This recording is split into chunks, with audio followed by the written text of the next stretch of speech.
Trouble in the Shed.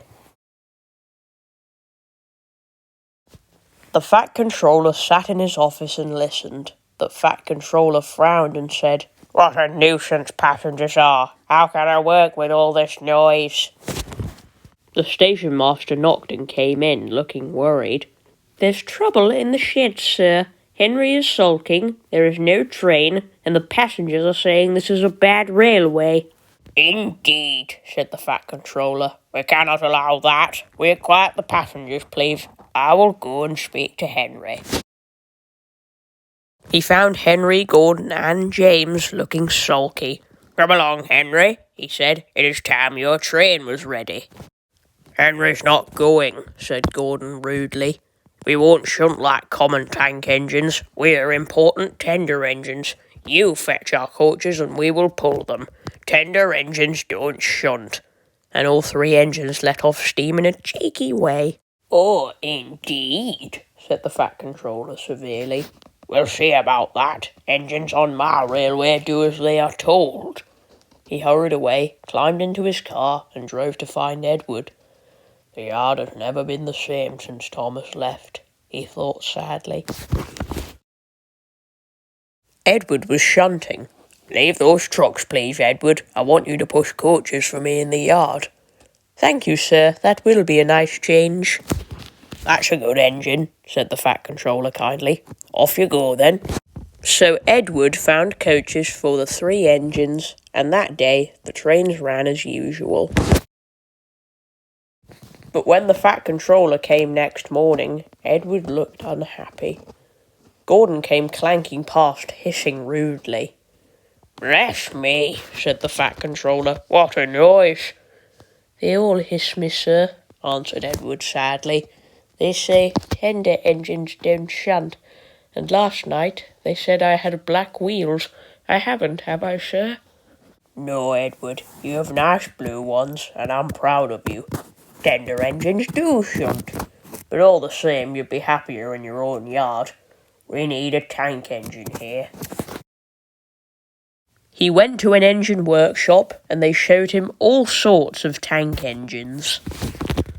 There were big ones and little ones. Some looked happy and some sad, and some looked at him anxiously, hoping he would choose them. At last, he saw a smart little green engine with 4 wheels. "That's the one," he thought. "If I choose you, will you work hard?" "Oh, sir, yes, sir." "That's a good engine. I'll call you Percy."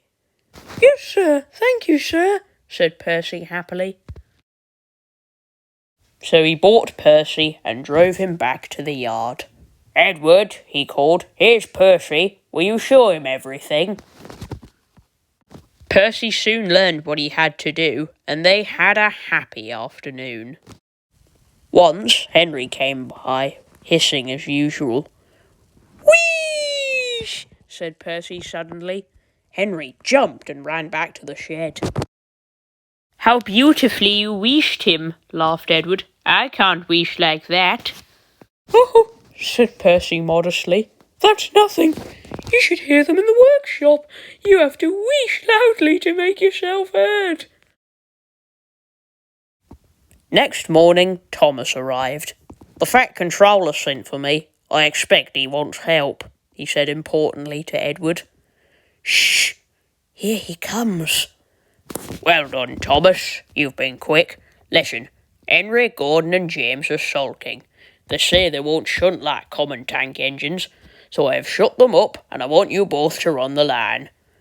"Common tank engines indeed," snorted Thomas. "We'll show them."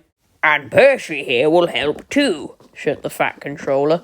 "Oh, sir, yes, sir. Please, sir," answered Percy excitedly. Edward and Thomas worked the line.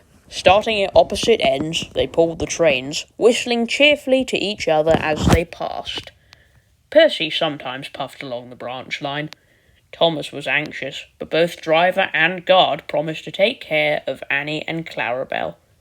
There were fewer trains, but the passengers didn't mind. They knew the 3 other engines were having a lesson.